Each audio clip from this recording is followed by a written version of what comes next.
1. Which of the following best describes the primary purpose of the NIH stroke scale S in clinical evaluation?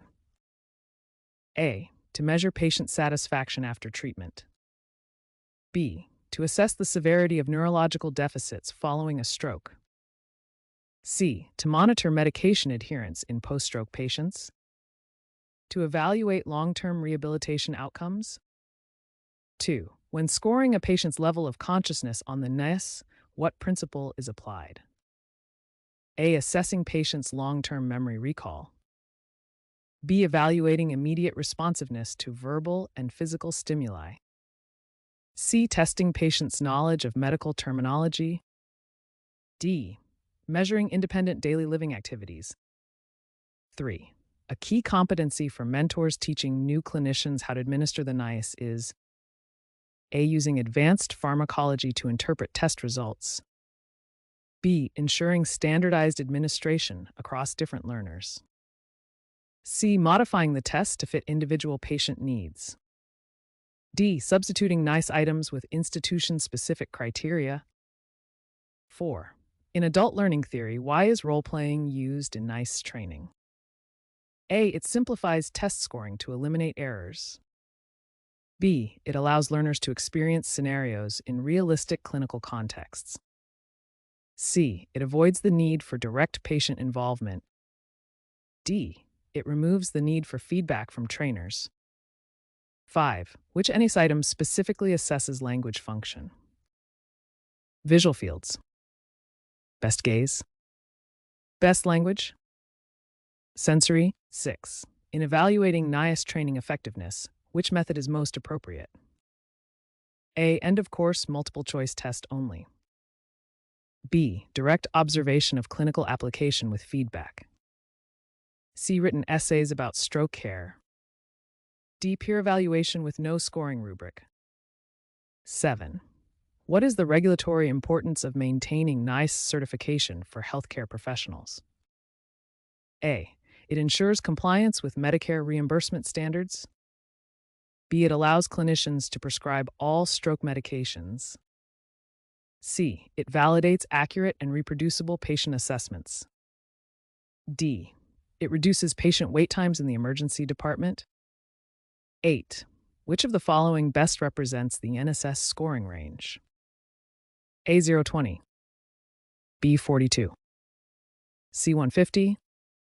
D. 535. 9. A patient is unable to correctly name objects presented. On the nihss, this deficit would be documented under motor arm. B. Dysarthria. C. Best language. Visual neglect. 10.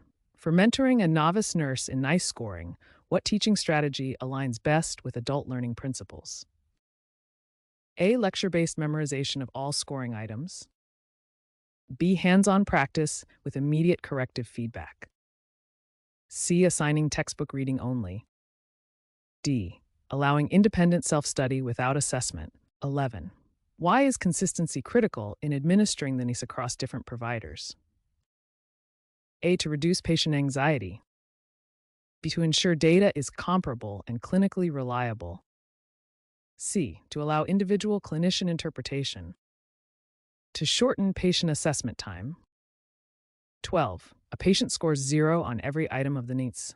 This result indicates A. Mild stroke. B. Severe stroke. C. No neurological deficit.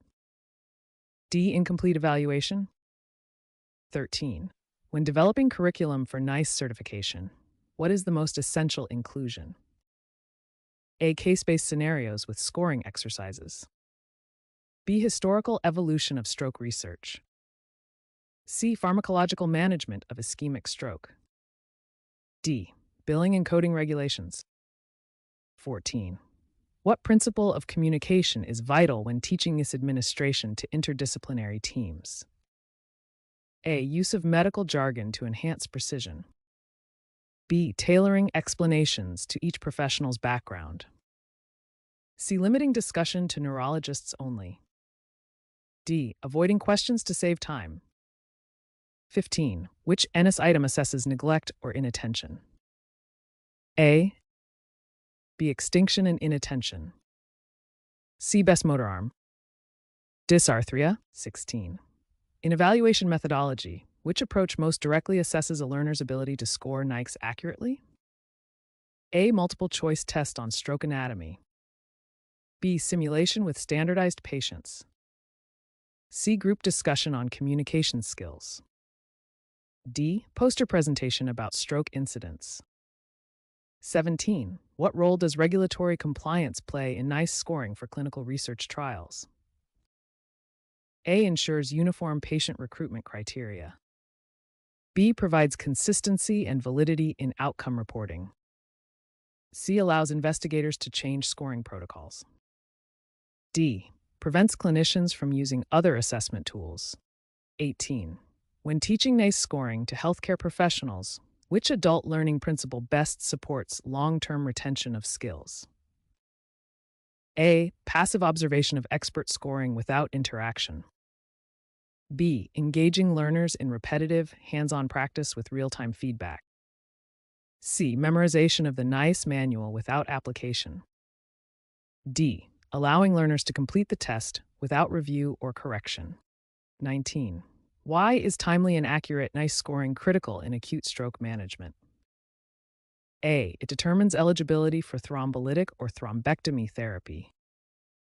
B. It ensures patient comfort during treatment. C. It predicts rehabilitation attendance. D. It replaces neuroimaging in diagnosis. 20.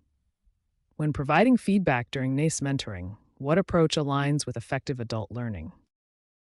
A. Immediate, specific, and constructive feedback. B. General comments delivered weeks later. C. Feedback focused only on errors, not strengths. D. No feedback to promote self-discovery. 21. In the context of nihss education, which evaluation method best ensures learners can transfer knowledge to clinical practice? A. Written exam on stroke epidemiology. B. Simulation-based assessment with standardized patients. C. Group debate about stroke care policies. D. Independent essay on rehabilitation strategies. 22. For long-term quality assurance, institutions should implement which strategy for nihss competency? A. Annual recertification and inter-rater reliability checks. B. Once-in-a-lifetime training certification. C. Informal observation without documentation. D. Reliance on self-reported proficiency. 23. In curriculum design, what is the best sequencing for nihss training modules? A. Stroke pathophysiology, nihss scoring, simulation practice. B. Simulation practice, stroke pathophysiology, billing. C. Billing, simulation practice, nihss scoring. D. Independent reading, certification exam, simulation. 24. Which scoring result on the nihss indicates a moderate stroke? A. 4. 15. C. 1620. D. 2142. 25. What is the educational significance of inter-rater reliability in nihss training? A. It reflects consistency of scoring across different evaluators. B. It measures patient recovery over time. C. It documents billing accuracy. D. It evaluates pharmacological protocols. 26. When teaching nihss to adult learners, what is the most effective motivation strategy? A. Relating the scale to real-life clinical outcomes. B. Providing no explanation for its importance. C. Requiring memorization only. D. Avoiding learner engagement. 27. Which nihss item evaluates motor strength in the leg? Motor leg. Ataxia. C. Dysarthria. 28. Which communication method enhances retention during nihss instruction? A. Clear demonstrations with opportunities for practice. B. Extensive use of technical jargon. C. Reading aloud from the manual without interaction. D. Assigning written reports only. 29. A patient fails to perform finger-to-nose and heel-to-shin tasks.